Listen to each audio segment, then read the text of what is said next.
download do Python, da versão do Python. Toma muito cuidado, tá? Com versões release candidate, que é o que a gente chama, né? São as últimas versões da linguagem, que às vezes pode dar um pouco ruim, tá? Então, você baixa ali uma versão ou um pouquinho atrasada, uma versão que já está estável, tá vendo? Isso aqui, ó, já é a versão estável do Python, tá? Mas aí você pode ver que tem uma versão um pouquinho mais nova que ela, tá vendo? Version. Então você sempre baixa que já está estável, porque pra você não correr risco de bug, não correr risco desse tipo de coisa.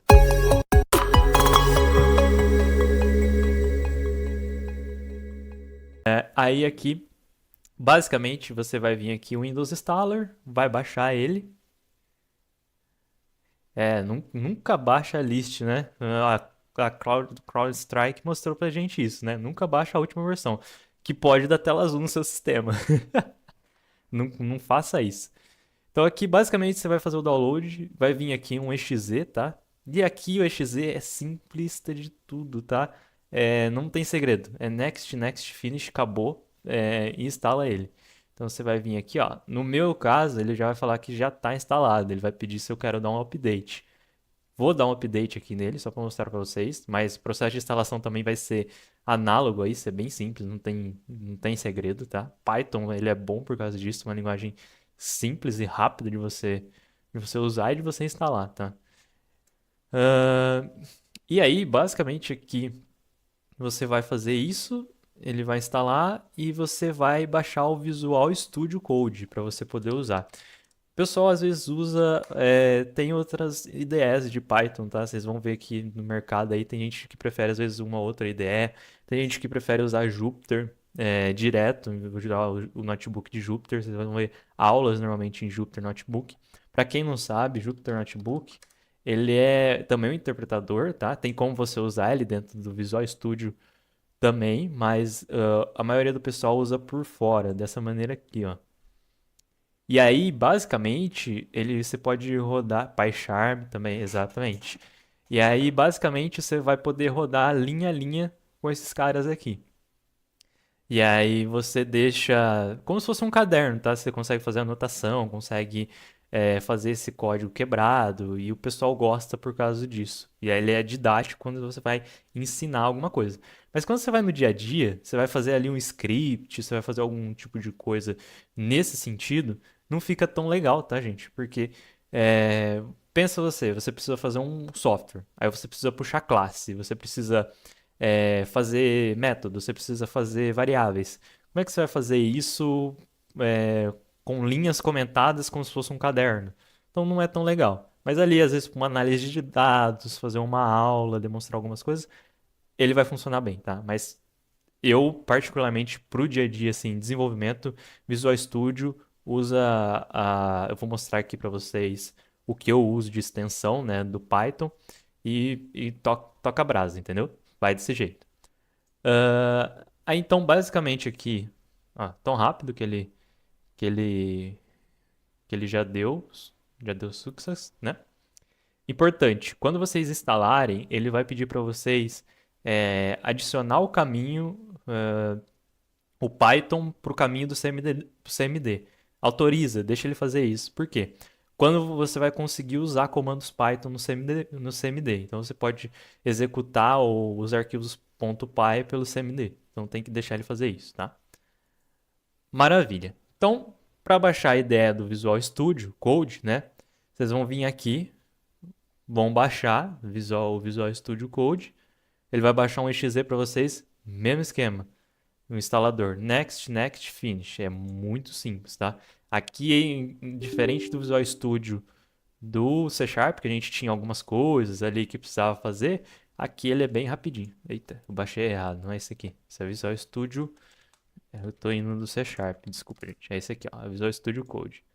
Ele é bem facinho, bem rapidinho de, de baixar. Então aqui, se ele não startou, aqui no caso ele startou para mim, e aí eu vou. Então ele vai detectar se já tem. Ele vai. Ele detectou só que já tinha. Mas basicamente vocês vão dar o next. Eu não vou instalar aqui porque eu já tenho instalado. Bom, vou abrir meu Visual Studio Code aqui para para mostrar para vocês como é que a gente vai fazer o código em Python, tá? Puta merda. O chefe foi lá, me pediu para fazer uma automação em Python, me pediu para fazer sei lá o que em Python. Posso até mostrar para vocês esse código aqui de keylogger em Python. Finge que vocês não estão vendo nada, tá? Não viram nada, não viram nada. Não tem nada aqui, não tem keylogger aqui, não tem nenhum código, não tem um TCP server inverso aqui também funcionando no meu Python, tá? Isso aqui é estudos, gente, estudos. Plenamente estudos. Não tô querendo hackear ninguém. Só me passem o e-mail de vocês. Rapidinho pra mim fazer uns testes. Mas aí, basicamente, o que a gente vai fazer? Vamos abrir um novo explorador aqui. New text file. Vou abrir uma nova janela, sem estar com linkada a folder nem nada. Quando vocês entrarem aqui no Visual Studio Code, ele é muito tranquilo, tá? De ser usado. Então você vai ter aqui a parte normal, né? De uma IDE, onde você pode tanto abrir um arquivo, abrir uma pasta. Ninguém viu nada. Abrir um arquivo, abrir uma pasta, clonar um repositório, conectar com um repositório de Git. E aqui em cima você vai ter as opções, tá? Não vou passar cada uma delas, tá? Então são opções básicas de abrir terminal, debugar, editar arquivo, abrir arquivo, fazer esse tipo de coisa, configurar autosave. Isso aqui cabe uma aula só disso para fazer configuração de Visual Studio, tá? Tem muita configuração, muita coisa que você pode mudar aqui. Eu gosto de sempre deixar em Dark e mexer pouco, tá? Eu não costumo mexer muito, mas tem gente que mexe, faz comandos de vai, volta, vai pra lá. Puta, eu não tenho saco pra isso, tá? Nunca tive. Mas aí, o que que a gente vai ter aqui? A parte de explorador, que é onde você consegue abrir a pasta ou abrir o repositório, que é onde pra gente tem mais funcionalidade. A parte de search, ou seja, aqui é onde você vai pesquisar nome de variável, às vezes você está com um sistema inteiro, completo lá dentro, você faz pesquisa aqui. A parte de Git, né? Então aqui é onde você vai ver suas branches, você vai commitar, você vai mexer com esse tipo de coisa visualmente. Você pode fazer no terminal também por dentro do Visual Studio, mas aqui você faz visualmente. A parte de debugar, então às vezes, em vez de você dar o play no código inteiro, vocês vão ver que tem um play que fica aqui. Você vai dar um run debug para fazer debugar linha a linha, você poder ver o que o código está fazendo, tá? Extensões. Verdade, eu esqueci de uma coisa. Bom, e aí, basicamente, o que vocês vão... Aqui é a parte de extensões. O que seria extensão, Gabriel? Pô, extensão são os caras que vão te ajudar durante o código, tá? Como isso aqui... Pensa no Visual Studio como Visual Studio Code, né, para ser mais preciso, como um bloco de notas, tá? E aí você precisa ficar puxando plugins para ele. Para quê? Para que ele consiga te ajudar, porque ele por si só, ele é só um bloco de notas, ele sobe TXT e lê em formato TXT, entendeu? E aí, com os plugins, você consegue fazer com que ele interprete linguagens, que ele interprete outras coisas. E esse é o mágico dele, tá? Esse é o legal dele, tá? E aqui é nas extensões onde você baixa esse tipo de coisa. E aqui para a aula de Python que a gente vai ter hoje, para os conceitos que a gente vai ver de Python, eu vou precisar que vocês baixem esse ter aqui, PyLens. Ele vai ajudar a gente com o IntelliJ, tá? IntelliSense, tá? Desculpa, com o IntelliSense. IntelliJ é do Node, né? Basicamente, ele vai ajudar a gente com IntelliSense, com análises, com, com códigos. Então ele vai funcionar aqui como pensa ele como um semi-copilot, né? Ele vai ajudar a gente a fazer algumas referências aqui, a puxar algumas bibliotecas automaticamente dentro do Python. Fazer essas referências, ele vai ajudar a gente nos erros dentro do Python. Então sempre instala o PyLens.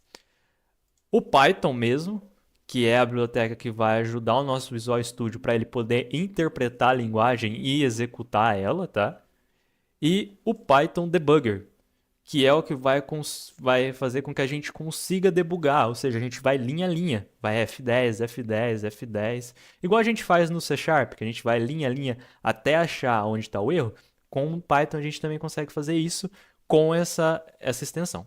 Então, para vocês aí, PyLens, Python e Python Debugger, essas três aqui extensões. Novamente, PyLens, Python e Python Debugger. Baixem elas, são essenciais e fundamentais para que a gente consiga usar o Python aqui dentro do Visual Code. E aqui consigo usar da maneira que, por exemplo, que eu particularmente gosto de usar, tá?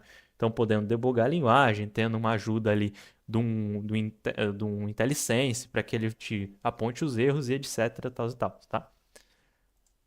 Feito isso, a gente vai pro código. Ah, Gabriel, mas o código de Python ele é difícil? Cara, nada. Ele é muito sossegado. Debugar é a vida do programador. Exatamente. Se você não consegue debugar um código, você não consegue achar o erro. Se você não consegue achar o erro, cara, acabou. Você não faz nada. Ou você fica muito tempo até achar o erro, ou você vai ficar muito no escuro. Muito no escuro.